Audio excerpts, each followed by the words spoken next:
జగిత్యాల జిల్లాలో రవాణా శాఖ అధికారుల తనిఖీలు చేపట్టారు. తనిఖీల్లో భాగంగా ఫిట్నెస్ లేని వాహనాలను గుర్తించి వాటిపై కొరడా జల్పించారు. పలు వాహనాలకు ఫిట్నెస్ లేకపోవడంతో అట్టి వాహనాలను సీజ్ చేసి కేసులు నమోదు చేశారు. ఈ మేరకు ప్రైవేట్ స్కూల్లో బస్తో పాటు 10 ఇతర రాష్ట్రాలకు చెందిన అనుమతి లేని కార్లు సీజ్ చేసిన అధికారులు నిబంధనలు ఉల్లంఘిస్తే చర్యలు తప్పవని హెచ్చరించారు. మరోవైపు ఫిట్నెస్ లేని వాహనాలు ఇతర రాష్ట్రాల నుండి తెచ్చిన వాహనాలను ఇక్కడ నడిపితే కఠిన చర్యలు తప్పవని Jagtial motor vehicle inspector Ramarao హెచ్చరించారు.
ఇలా ఉంది సార్ బ్రో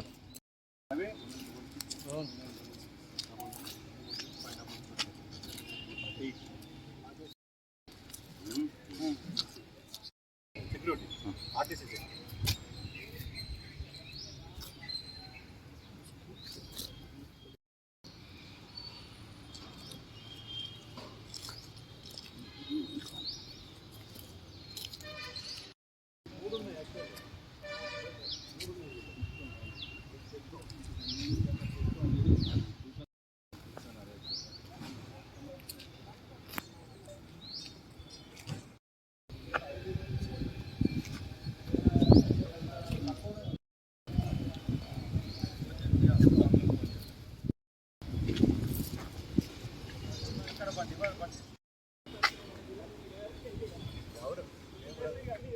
మన జగిత్యాల జిల్లాలో ఈఐబి స్కూల్ బస్సుల గురించి స్పెషల్ చెకింగ్ డ్రైవ్ నడుస్తున్నది.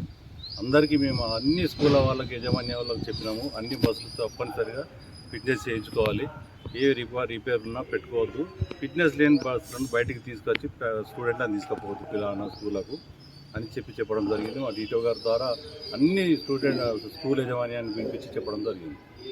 ఈరోజు పొద్దున చెకింగ్లో స్పెషల్ డ్రైవ్లో ఒక బస్సు మనకు ఫిట్నెస్ లేకుండా దొరకడం జరిగింది. దాన్ని తీసుకొచ్చి జగిత్యాల డిపోకి సీజ్ చేసి పెట్టాను. ఢిల్లీ నెంబర్ ప్లేట్లో నెంబర్ ప్లేట్ వన్లీ ఈరోజు పొద్దున 2 సీజ్ చేశాను.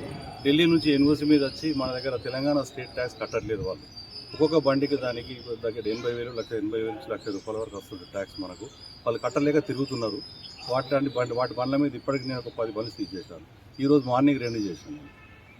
మనం ఎన్నుకున్న బండి ఒక బండి పక్కన పెట్టించాను. వాళ్ళకు కూడా తప్పనిసరిగా బయట వాళ్ళకు కార్ టేకర్స్ వాళ్ళకి ఏం చెప్పడం జరుగుతుందంటే తెచ్చిన బండ్లను ట్యాక్స్ కట్టిపించి అమ్మాలి. అప్పటి వరకు వాళ్ళ దగ్గర పెట్టుకోవాలి, ఇన్వాయిస్ తీసుకొచ్చి వాళ్ళ దగ్గర పెట్టుకోవద్దు, ఆఫీస్ తీసుకొని రావాలి. వాళ్ళకి ఏ బండి దొరికినా మేము రాసి తీసేయడం జరుగుతుంది.